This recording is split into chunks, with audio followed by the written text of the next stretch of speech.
What's up, MTG Burgeoning community? We are hankering for some MTG Arena, baby. So we are going to cast some games here, and our goal is to bump up this gold because, well, just around the corner in September, we are going to be rotating out. And when that happens, the deck that we have cultivated for more than a year, this 5-color Yorion deck, is going to get torn to shreds.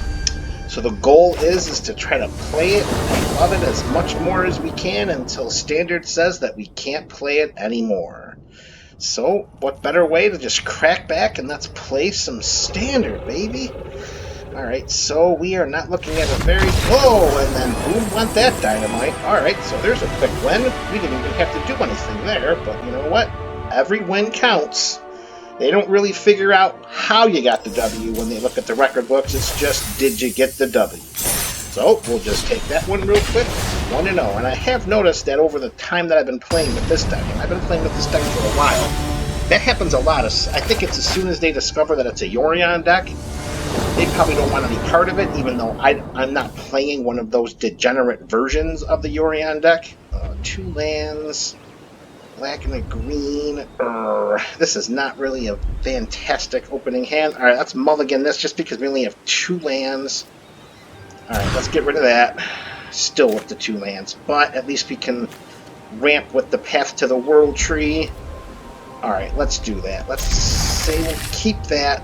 Let's ditch this Yorion. Alright. Turn 1 play on this deck is always great with the Triumph. We don't have anything in this deck that costs 1 mana. Oh, Big Red. We're going against Big Red. Alright, so we're just in survival mode. We are just in survival mode right here. And you better believe this is going to be a swamp. We are fetching a swamp so that we can use that Mythos of Nethroi for whatever they're going to put out there. Most likely it's going to be... Oh, I was expecting the... what's that guy's name? 2R, he's got haste. I'm sure we'll see him attacks, exile the top card of our library, and then the player just gets to take it, cast it, not use manas over mana of any color. Alright, so we've got some options here. Let's see what we got. Let's pass. Because we're on the defensive here. We couldn't afford to put Yorion into our hand. There he is, the robber of the rich. I couldn't remember his name. Alright. Cast 2 attackers, so we are going to ice this one. We want no part of that guy robbing the rich. We'll take the 4. Alright, now we gotta stabilize here a little bit. So what we're gonna do, let's play this Fable Passage. We're gonna go grab ourselves a Plains. We're gonna put that baby right into play. Now we're going to cast our Binding the Old Gods so we can off one of these Fervent Champions and then ramp up next turn. Excellent. Down to 3. And Annex. We're expecting the Embercleave at any time now. The Embercleave will be coming. We have to be ready for it. We don't have any way to get rid of this guy right now. So an Embercleave on him would pretty much ice the game, so I think we're going to put this out there and get a blocker. We won't be able to kill our Angel and cast the Embercleave at the same time. But we'll just kill the Angel and swing him for 4. Alright, so I was correct, they couldn't do it both. And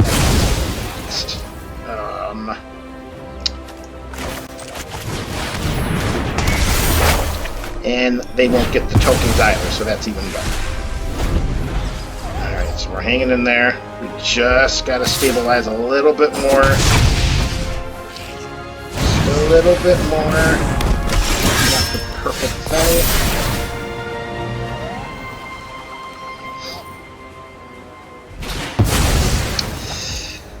Alright, I sense trouble is afoot. So we can do this. Get rid of that. They can not be able to cast the Embercleave then. Alright, so what we're going to do, we're going to cast Narset. We're going to activate her -2 ability to draw a card. Let me demonstrate the I'm going to discard a card from off Grimrock Knight. Strike with the cunning mind of the dragon. That's ouch. They still can't cast the Ember Queen yet. Play her land for turn. Pass this puppy over. 2, 4, 6. We're 1 land away from being able to activate that. Our path to the World Tree. Alright. Point. They got any direct damage? Do they have a shock? Are we getting shocked? Are we going down? Alright. That's a warning sign. Oh, there it was. The Bone Crusher.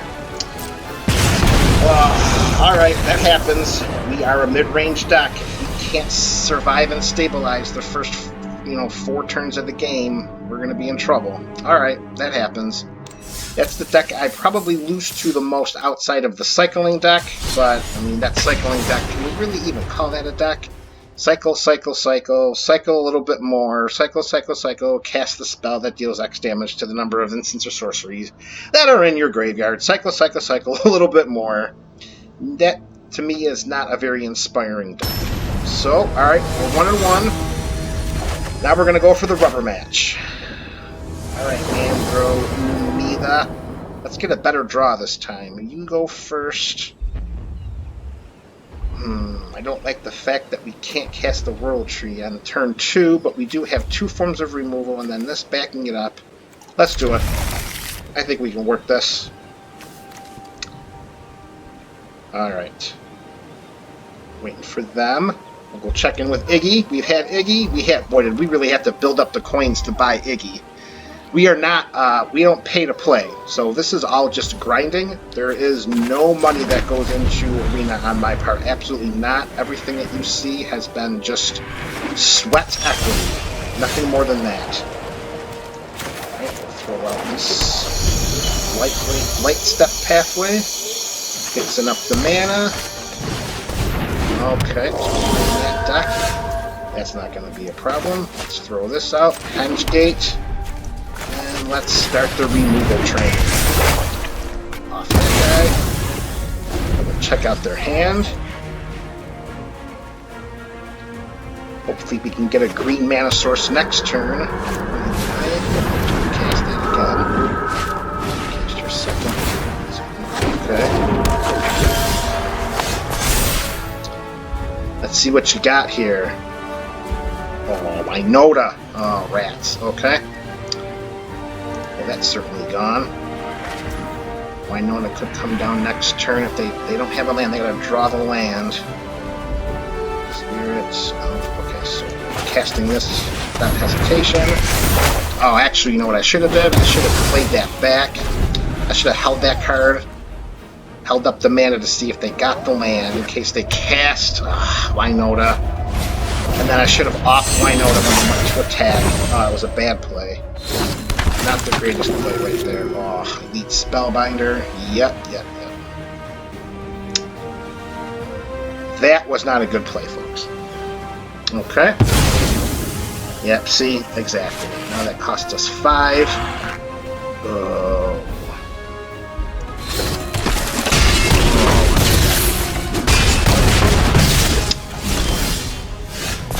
And we lose. Oh my goodness, only 2 real games we're going to play here, and we are going to go down to 1 and 2. There is nothing we can do. We pass. Bad play. Should have held it back. Should have popped Winota when she came into play before combat. Sure, why not have giving your creatures quadruple strike? Oh my goodness. Yep.